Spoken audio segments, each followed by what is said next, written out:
Greetings viewers, Eric the Car Guy. We're going to get to the action in just 1 second, but first I wanted to let you know that both me and the car are okay. Second, there will be a full explanation as far as what happened and what caused this fire on my ETCG1 channel on Monday. I'll post a link to that down in the description and possibly one up here on the screen when that's available.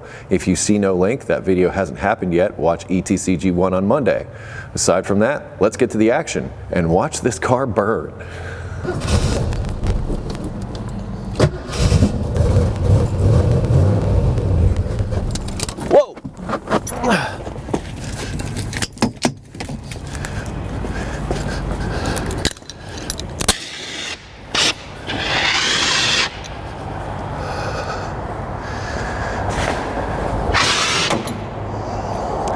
I hate the mess that it makes, but damn it.